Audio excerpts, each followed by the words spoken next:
RTV app వార్తల్ని క్షణాల్లో చదివే అవకాశం ఉంటుంది. ఒక న్యూస్ పేపర్, ఒక టెలివిజన్ ఛానల్ మీ చేతుల్లో ఎప్పుడు ఉంటాయి. అమిత్ షా వచ్చిన ఆంధ్రప్రదేశ్ అనేది జగన్మోహన్ రెడ్డి గారి అడ్డ. ఖచ్చితంగా ఏదైతే మేము అసెంబ్లీలో నిర్ణయం తీసుకున్నామో 3 రాజధానుల పేరుతో ఎగ్జిక్యూటివ్ క్యాపిటల్ వచ్చేసి వైజాగ్ అన్నాం, లెజిస్లేటివ్ క్యాపిటల్ వచ్చేసి మనము అమరావతి అని చెప్పాం, న్యాయ రాజధాని అని చెప్పేసి కర్నూలు చెప్పాం. దాన్ని పూర్తి స్థాయిలో కంటిన్యూ చేస్తున్నాం. మేము ఏదైతే జగన్మోహన్ రెడ్డి గారు మాట ఇచ్చారో ఆ మాట కట్టుబడి ఉన్నాం. ఖచ్చితంగా జూన్ 4వ తారీఖున జగన్మోహన్ రెడ్డి గారు విజయకేతనం ఎగరేస్తూ ఉన్నారు. 100% వైఎస్ఆర్ కాంగ్రెస్ పార్టీ అధికారంలోకి రాబోతూ ఉంది. ఖచ్చితంగా అమిత్ షా లాంటి వాళ్ళు 1000 మంది వచ్చినా కూడా ఇక్కడ ఆంధ్రప్రదేశ్లో అమిత్ షా నమ్మరు, జగన్మోహన్ రెడ్డి గారిని గట్టిగా విశ్వసిస్తున్నారు. ఎందుకంటే ఆంధ్రప్రదేశ్లో సంక్షేమ పథకాలు ఇచ్చిన మాటకు కట్టుబడి 2019 ఎన్నికల మేనిఫెస్టోలో పేర్కొన్నటువంటి ప్రతి ఒక్క సంక్షేమ పథకాన్ని అమలు చేసినటువంటి ఘనత గౌరవ ముఖ్యమంత్రి జగన్మోహన్ రెడ్డి గారికి దక్కుతుంది. కాబట్టి మేము ఈ ఎన్నికలలో విజయకేతనం ఎగరేస్తున్నాం. మీరు దయచేసి గమనించండి, నేను ఒక మాట చెప్తున్నాను. ఈ ఎన్నికలలో ఖచ్చితంగా అభివృద్ధి చేసిన వాళ్ళకు ఓట్లు పడతాయి, సంక్షేమం ఇచ్చిన మాట కట్టుబడి పనిచేసిన వాళ్ళకు ఓట్లు పడతాయి.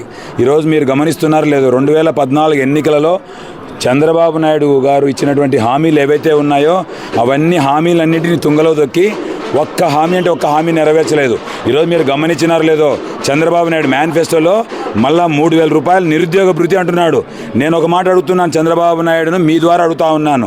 2014లో నిరుద్యోగ భృతి 2000 రూపాయలు చెప్పి ఒక్కొక్క గ్రాడ్యుయేట్ పిల్లవాడికి 1,20,000 రూపాయలు చంద్రబాబు నాయుడు బాకీ ఉన్నాడు. అదే కాకుండా డ్వాక్రా రుణాలు మాఫీ చేస్తానని చేయకపోగా ఆ డ్వాక్రా సంఘాలకు ఒక్కొక్క సంఘానికి దాదాపుగా 3 లక్షల నుంచి 4 లక్షల రూపాయలు చంద్రబాబు బాకీ ఉన్నాడు. అదేవిధంగా ఇంటికి పెద్ద కొడుకు మాదిరి చిన్న కొడుకు మాదిరి బంగారు తెస్తాం, పెద్ద కొడుకు చంద్రబాబు, చిన్న కొడుకు పల్లెబాబు బంగారు తెస్తామని చెప్పారు. బ్యాంకు వాళ్ళు ఏమో బేలాలు వేశారు. దాని తరపున ఒక్కొక్క కుటుంబానికి దాదాపు 50,000 నుంచి 1,00,000 రూపాయలు బాకీ ఉన్నారు.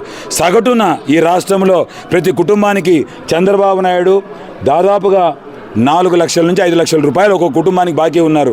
ఖచ్చితంగా ఫస్ట్ ఆ బాకీని నెరవేర్చమని చెప్పండి. తర్వాత మళ్ళీ కొత్త నిరుద్యోగ భృతి, మిగతా ఏవైతే సూపర్ 6 అంటున్నాడు కదా, ఆ 6 ఎప్పుడో ఆల్రెడీ 6 పోలేదు, ఇంకా పోతా ఉంది అనుకున్నాడు. అప్పుడే క్యాచ్ పట్టేసినాడు జగన్మోహన్ రెడ్డి. అయిపోయింది అది. పిలిచండి, ఎవరెవరు అంటున్నారో ఆ మాట పిలిచండి. నేను ఒక మాట అంటున్నాను పల్లె రఘునాథ్ రెడ్డి గారిని. 2009 నుంచి 2019 వరకు పల్లె రఘునాథ్ రెడ్డి అనే వ్యక్తి ఈ పుట్టపర్తి నియోజకవర్గానికి ఎమ్మెల్యేగా ఉన్నాడు.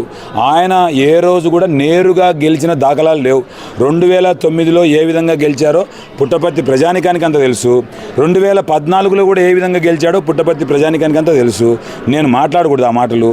ఇప్పుడు 2019లో చూశాడు కదా, మా బలం ఏందని చూశాడు కదా. ఇది ఇప్పుడు ఖచ్చితంగా ఎన్నికలలో నిలబడాలంటే ఒక వ్యక్తి, ఒక ఎమ్మెల్యేగా ఉన్నటువంటి వ్యక్తి, ఒక మంత్రిగా ఉన్నటువంటి వ్యక్తి, ఒక విప్పుగా ఉన్నటువంటి వ్యక్తిని తప్పించి ఈరోజు పాత చింతకాయ పచ్చడిని కొత్త జాడీలో వేసి